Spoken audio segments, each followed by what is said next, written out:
Welcome everybody to Get Real with Morton, and today I'm sitting here with James Crowe, industry veteran and Morton veteran, 24 years today. Wow. I know, thank you, Big Jim. Today we're talking about auction versus private treaty and the benefits of auction, because we are strong auction advocates. We learn our auction skills actually in the GFC, so we're a big proponent of it. I suppose the first question is, auction always creates more competition. Why is that? Yes, so big fan of the auction process, and putting it simply, when you've got more than one buyer, which is essentially what we're trying to create, is that competition. When come auction day, where you do have 2, 3, potentially more, and they are competing against each other and validating each other on price, that is born by getting that higher price. And I suppose also too, we've seen it many times, is you're not always 100% sure how far a buyer will go, and they do surprise you as to where they see value and how willing they are to compete,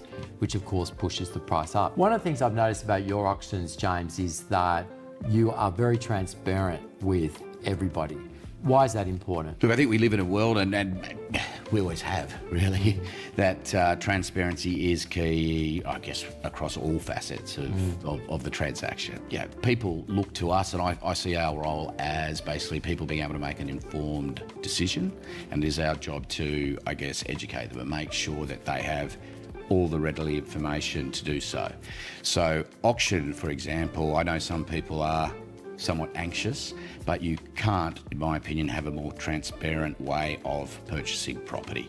Whereas obviously private treaty, sometimes you don't know what your competition is, whereas with auction, it's sitting there right in front of you. Absolutely. In terms of speed, because days on market for auctions are less, but there is a very good reason for that a lot of people don't understand. Can you take us through that? Most buyers, they're going through a self-education process, so they may be looking at property 3 months, 6 months, can be longer. Yeah. When a property hits the market, goes online, or we're speaking to them, they've generally looked at a lot of property. So when they walk through the door, they're at a point where they know that's the one. They're also well qualified. They are. So vendors need to realise that. Yeah. Absolutely. So they're finance ready. So that's why you'll see with an auction where we're saying, 4 weeks' time, something's going to happen. This is when it's selling.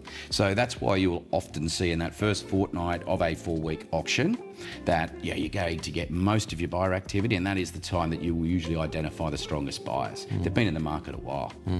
And I suppose the last big benefit of it is when the deal is done, the deal is done. With an auction, the hammer falls, it is unconditional. That allows your client, the vendor, to move on with their plans and the reason they were on the market in the first place. Private treaty, you negotiate, you agree on a price. Now, there are lots of things that still have to happen and may not happen. That's when the lawyer looks at the contract. There may be amendments, there may be sticking points. That's when they download the STRA report. The lender may even send out a valuer at that point. There are quite a few steps that can occur before you've actually got a unconditional contract, as opposed to the auction where the onus is on the purchaser to do their due diligence. So you're going to be aware of the already sticking points before auction day. And when the deal's done, the deal's done. 100%. Well, thank you very much, James. That was some great tips that you gave in there and some good education on why auction is the way to go.